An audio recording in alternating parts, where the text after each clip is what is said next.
Hello မနေ့ကရောက်တဲ့ arrival ပုံးတွေကဖွင့်ကြည့်ထားပါတော့ဒါက McFarlane Hellback ကိုမှ Gold version use ဘူးမပါဘူးဆိုပေမဲ့ condition ကတော့တန့်ပြန့်နေတာမြင်တဲ့အတိုင်းပါပဲဗျာဒါ Hellback ဒါ original version ပေါ့နော်သူရဲ့တောင်းပန်လေးဒါက Gold version ဘူးဖောက်စစ်ထားတဲ့ဟာလေးဒါကcustomer ကိုမှာပေးနေကိုပါစီးမိပြီးတော့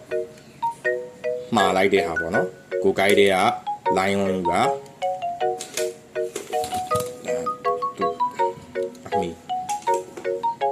ဒါ McFarlane Hellback ရှားသွားပြီပေါ့နော်ရှားသွားတဲ့ဟာလေးကိုဥထားတာဒါ boxless ဒါပေမဲ့အသစ်အတိုင်းပဲကြည့်ပါ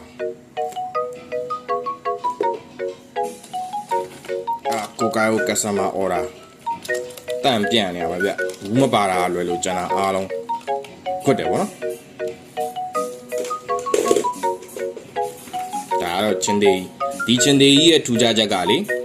power on ပြီးသွားလို့ရှိရင်အချက်20နှိပ်လို့ရှိရင်ကြောင်တန်ထွက်တယ်ဒါလေးကျွန်တော်နောက်မှပြပေးမယ်အရင်တော့ကလည်းကျွန်တော်ဗီဒီယိုအဟောင်းမှာပြဘူးတယ်ဗောနော်ဒါထပ်ပြပေးမယ်ဒါတွေကတော့ကိုကိုင်အို main ဇော်ရဲ့ parts တွေဗောနော်ဒါ Maggie Pink ကတော့ error လေးဖြစ်သွားတာဆိုတော့ဒါလေးလေးရှားတယ်ပေါ့နော် Okay ကျန်တာကတော့ဘုံကတော့မဖောက်ရသေးဘူးပစ္စည်းတွေကတော့ရောက်တယ်အများကြီးပဲဆိုတော့ရောက်တဲ့ပစ္စည်းလေးထပ်ပြီးတော့ပြပေးမယ်နော်ကျေးဇူးပဲ